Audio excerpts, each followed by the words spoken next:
Since when do you know how to fly? 190 years old?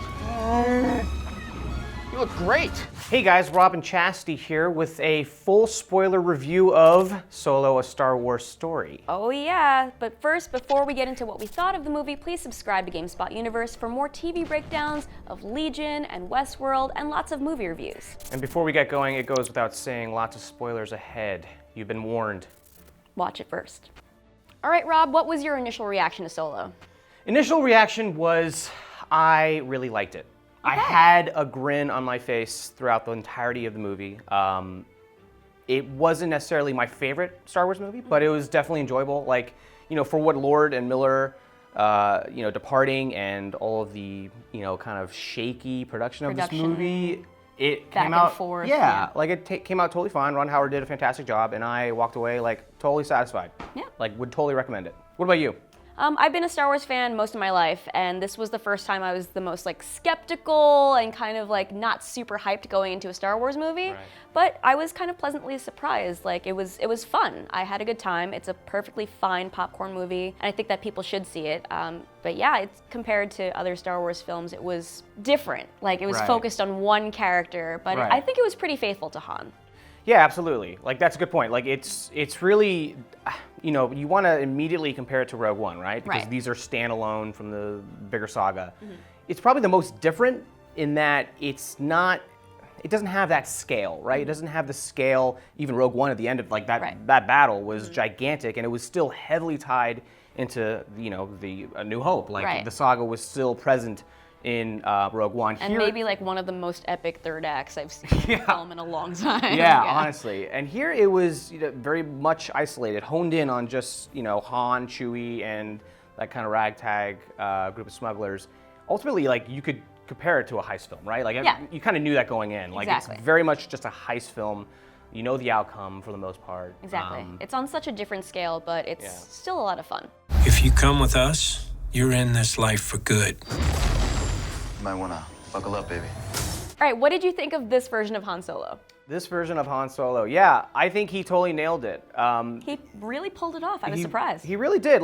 At no point was I that's not Han Solo. Yeah. And I think, Alden was faced with the biggest challenge of how do you tackle this, right? Yeah. Because such a beloved character, huge shoes to fill. Harrison Ford. That's the thing, right? Anyone would have a problem following that act. Yeah, at the end of the day, it is Harrison Ford. It's Harrison Ford. Almost the same character, I would say, from Indiana Jones, which is a series I have grown to love. It's Harrison Ford first. So at the end of the day, what are you doing? Well, then you're to a degree impersonating Harrison Ford, and that I think is something that you wouldn't necessarily want. Right. So he was very true to Han Solo, right? That was I think what was in his mind first, and so he picked a few mannerisms here and there. Yeah. But for the most part, line delivery was very good. Yeah. Yeah, and it felt like a different Han. Maybe. By the end of the movie, with Kira kind of just taking off and crushing his heart, that felt like almost the beginning of Han Solo in a way. You know what I mean? He had this love for her since the beginning of the movie, and he gets crushed. Yeah. He would have done anything for her. You look good. A little rough around the edges, but good. So I think at that point he really kind of became Han Solo, right? Yeah, I don't trust anyone. He had to go through some before he can become the Han we know and love, who's more cynical, which kind of is telling in the line, I have a really good feeling about this, and then the old, I have a bad feeling about this. It's a good parallel there. I got a really good feeling about this. I have a really bad feeling about this. Speaking of Kira, what do you think of her? She was very mysterious. I want to know more about her. She clearly is very skilled. She's clearly gone through a lot, but I wish that they had fleshed her out a little bit more. It's just all of a sudden she knew Terrace Kasi, and all of a sudden she was just tied to Dryden Voss, and I was can you tell us a little bit more about what happened between then and now? Far too many times you heard the line, I feel like you don't know, or you don't want to know what I've done in the past. They said that 4 or 5 times. Why don't you tell me? Montage or something, I don't know. I need to know why you're booking it, see ya! Seriously. They kind of avoided answering that question, which is a little bit of a bummer for sure. Emilia Clarke was good though. She was very good, yeah. Let's talk about my boy Lando. Donald Glover did an incredible impression of Billy D. Williams. that was easily one of the reasons that put a grin on my face the entire time. Yeah. He fucking killed it. He nailed it, yeah. But Yeah. he was criminally underused. Like, just Criminally. to take a term from Mike's review. He was underused, yeah. 100%. I wish that I had seen more of Lando. Like, I felt like they had just used him for a lot of punchlines, and they didn't really flesh him out as much as they could have. Everything you've heard about me is true. Yeah, I agree. Like, he was kind of like in the back seat, quite literally, right? Like, Literally a backseat. limping, like, just take my ship. Yeah, that was a bummer. Yeah. And then, of course, there's Chewbacca. He was my favorite character in this Yeah. movie. Oh my God. No, it was great to see how they met and see how they formed this bond. What did you think, Chewie? I loved him. It was definitely, you know, you look at Star Wars, like, again, like kind of like another back seat of a character, right? He's just a walking carpet following around Han Solo. But here, yeah, you like come to realize his motivation is his camaraderie with Han Solo in that one moment on Kessel, right? Where, of course, he had to go save his tribe or his the other Wookiees. And then he actually makes like a pretty like heartfelt moment where he's like, you know what, like, I gotta be with Han. Han got me out of like the worst situation ever. I could have died on that. I think it was Mabon was that planet. Yeah. Seeing that choice was like, you know, the origin of Chewbacca. Like what made Chewbacca and Han so close. Like was that moment. I thought that was really neat. Super into that. And then we had Tobias Beckett, played by Woody Harrelson. Yeah. Woody Harrelson was just being Woody Harrelson. I know. I feel like see Woody Harrelson yeah, before I see anything else. Exactly. Yeah. What do you think of Beckett? I liked him. I thought you did a pretty good job. The only kind of head turner I had was towards the end where they devise that last kind of like plan, right? Or it's Han talking to Tobias and he's like, here's my like risky plan. Like, oh, that's risky. It didn't. That was really good. That's how that scene went. That's how it really went, That's right? how that scene went. But it just felt too much of a switch in a character from Tobias where like throughout the movie, you know, despite him telling Han, like, hey, you know, don't ever trust anyone, which is obviously foreshadowing. Yeah, it's very predictable. It was predictable, but it didn't feel like the character in the sense of Tobias. Like, he still was friendly and kind to Kira and Han and Chewie. Like, I found that too abrasive in a way when he's just like, I ratted you out. Yeah, like, and that switch being flipped seemed very dismissive of his entire relationship built in the first act with Val. Yeah. Who just blew up and was gone in the first act. Right. That was a waste. I was pretty disappointed about losing Val that quickly. Yeah, and who's the And other Rio, character? yeah, Jon Favreau. Yeah, Jon Favreau. Yeah. That was cool. I mean, but yeah, you're right. That was a very abrupt way to just kill off those characters. Yeah. Like, oh, okay, we're moving right along. Oh, okay. Yeah. I guess we're just moving on then. And what do you think of L3? I liked L3 a lot. I like the idea. They kind of explained it, and I think this could go as far as pointing at K2 as well, which I like their takes now with these movies. Rogue One, obviously. Their takes on droids having more personality. Yeah. And the reason why these droids have more personality is because their memory isn't getting wiped. The same goes for R2 and C-3PO. Right. Imperial droids are consistently wiped because they're erasing or resetting their minds so they don't develop these like hiccups and such. So L3, you can imagine, has never been wiped for a very long time. Yeah. Because she's clearly a loudmouth. Woke. Yeah, right? Like bossy as all hell. Like fighting for droid rights. yeah, that was fighting for droid rights. That was so fun in a way. It's dumb. It was like Topical. dumb fun. Yeah, exactly. It was dumb fun. It was Yeah. like, this is just so wacky. And then L3 gets fused into the Falcon. That was cool. In a very cool way. Yeah, I definitely I think I admitted like, oh, or the sound effect, the classic like powering on of the Falcon is L3. This bucket of bolts is never going to get us past that blockade. Steve's got a few surprises left in her sweetheart. You know, you're gonna rewatch Star Wars as many times as anyone, and now you get to think about that moment where she died and was, you know, in a last ditch effort was uploaded into the Falcon, and Lando has that line like, she's part of the ship now. It's beautiful. It was cool. I thought that was Poetic. neat. Yeah, definitely. It's cool to think of like even further the Falcon being a character, right? Not just a rugged old chip. So the last one here that's worth noting is Dryden. What do you think of Dryden? I thought that Paul Bettany did a really good job. I had just heard that he just kind of like randomly contacted Ron Howard to be in the movie, then he was added into the movie. That's really cool. Like, he's like, hey, I'm done being Vision. I've got nothing to do. What you got doing? Hey. What are you doing tomorrow? What's up? Oh, I'm shooting this movie. Oh, all right, cool. Can I be in it? Yeah, all right. That's pretty dope. Yeah, but yeah, he did a great job. Yeah, absolutely. He was a pretty solid villain. In a way, I almost could have used more of him. Like, he had a pretty cool intro, right? Like, he's just like killing some guy with that like dagger type of thing. But then he's also like a very charming host. He's like, do you need anything? Like, do you want a drink? Are you good? I would so not go to that party. Like, I'd step in and step out. I don't understand. He seems so obvious. It's a party. You got like red veins all over your face. What's going on with the face? Yeah, he was cool though. I definitely liked him.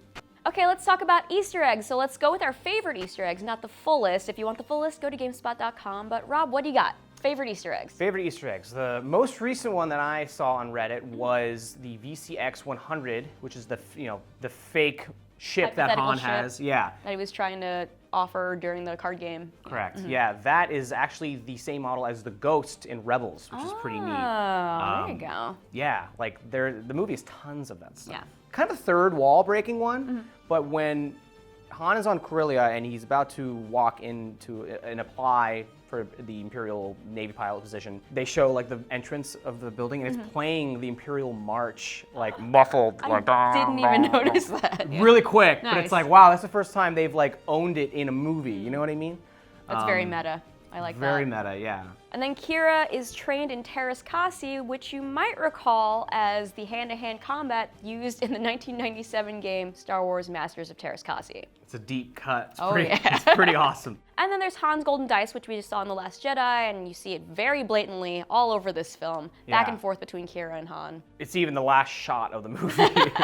We get it. Iris closes. Those are the dice.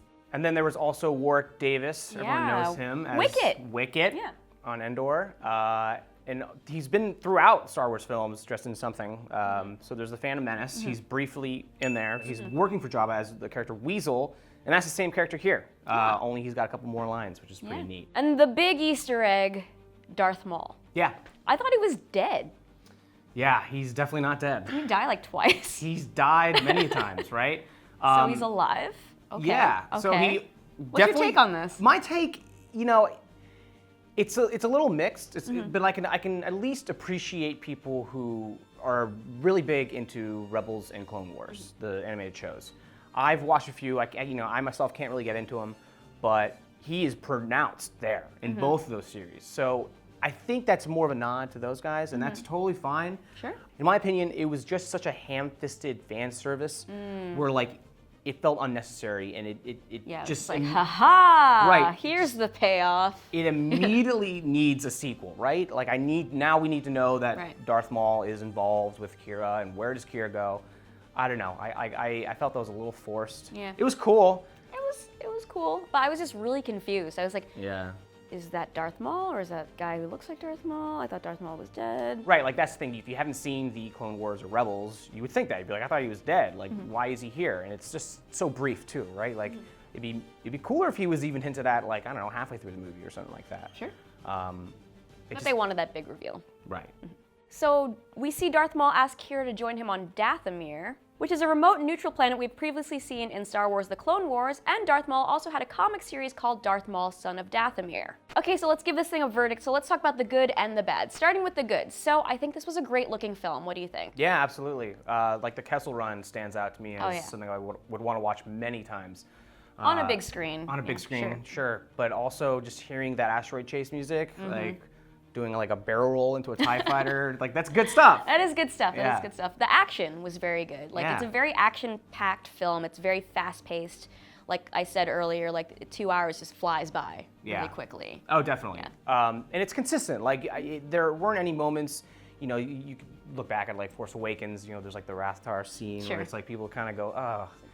Or even the Fanthiers in Last Jedi, like that's like a very moment in these films. But for Solo, it was like consistent. Like I was like enjoying myself the entire time, which is great. It just kept going. Yeah. That might be the only person. Who knows what you really are? What's that? And like we mentioned before, Chewbacca was the highlight of the film for me. Yeah, I think. There's something about that reveal of him where he gets thrown into the pit. I didn't see it coming. The Beast. I didn't see it coming. I knew he'd be the Beast. I Yeah. knew he'd be the Beast. I didn't know until like, I don't know, maybe a split second before you see him just looking like a wet dog, you know what I mean? Oh, he's just like dripping in mud. He looks horrible. And before we talk about the bad, references and callbacks, there was a lot of fan service, so it could be a good or a bad thing, depending on how you feel about all of that fan service. Right. How did it strike you? For the most part, I thought it was very tasteful, and it's also something you just gotta expect. Yeah. I mean, the fact that this was in pre-production and it was called Han Solo, it's just like they're going backwards. They're gonna litter this thing with, you know, more or less what fans want and head nods and all that stuff. So it's like, it's unavoidable to some extent. But yeah, I don't know. Some of it was a little overkill, I guess. Yeah, it's just like, oh wow, how convenient. Everything I've ever been told about Han Solo is in this movie and explained and shown.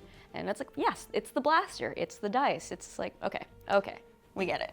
And some of the lines, right, and some of the lines, sometimes the writing was a little, again, convenient or like didn't have much substance. I don't know, like even the one Easter egg of just like, what's your last name? He's like, I don't got a family. And like, wait for it? Yeah, I thought that was so low. Yeah, that was a little campy for me, but. A little. All right, now we're jumping into the bad. So I think that a lot of the deaths were unnecessary, especially Val and Rio. Like, I was just really pissed that it was such a waste of Tandy Newton's talents. Yeah, that was very quick. Very quick. She's like promoting this movie left and right, and all of a sudden they just blow her up. She gone. Yeah, as Mike Rougeau said in his review, perfectly, criminally underused was Lando. Yeah. Donald Glover did such an awesome job.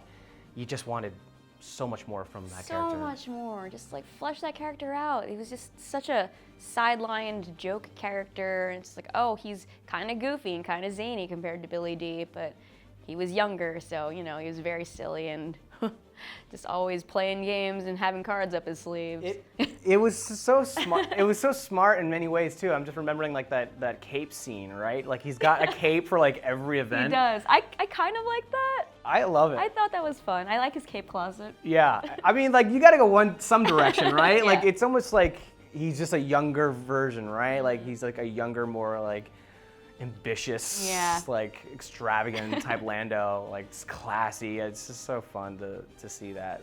There was even a crib. Did you see the cribs they did? The behind the scenes. It's Lando showing the. That's true. Yeah, that's really you're fun. Right. I thought there was no great consequence. I felt like there was no real sense of danger. Do you agree? Yeah, I totally agree. Definitely that ending too, where they attempted to blur the lines of like who is backstabbing. Who can you trust? Yeah, like who's backstabbing who. I remember just visualizing you it knew. before it happened. Yeah, that felt a little obvious. So I would agree with you there. So yeah, very predictable plot points. Definitely. And there's one more for me where in the theater I had a major eye roll moment. Yeah, unfortunately. So in the scene where it's Han, Beckett, and Chewie, and they're kind of devising that heist, right, with Kira and Dryden, they basically say, okay, we are going to go to Kessel, we're going to steal all this like unrefined coaxium. And Dryden's like, you can't do that because, you know, I have a truce with these tribes and that would be backstabbing then, and that's just going to create like a turf war type thing. They can't know that I'm helping you, right. blah, blah, blah. Right. They can't know that I'm involved. So they go, well, you don't really know us that well. We'll just pretend that we don't know you. We're not associated with right. you. They don't know that we work with you. Right. Like Dryden's immediately he's like, that's an awesome idea. Like, that's great. We'll do that. Here's my second in command, Kira, to go with you. Of like everyone knows that they work together. Like how could that work in any fashion? How quickly that happens, I felt like, wait, you just said that like you just shot down this plan because of like you don't want to be associated. Yeah. And literally the next person in line that could possibly make this go connected to you. Yeah, connected to you and go wrong is Kira. Like I don't know. Like that felt seems a little flawed there. I don't know. Unless I'm wrong, please in the comments below prove me wrong. Yeah, let us know what you thought about Solo in the comments below, or reach out to us on Twitter. I'm at Chastity_V. I'm at Robert Handlery. And we'll see you next time. Bye.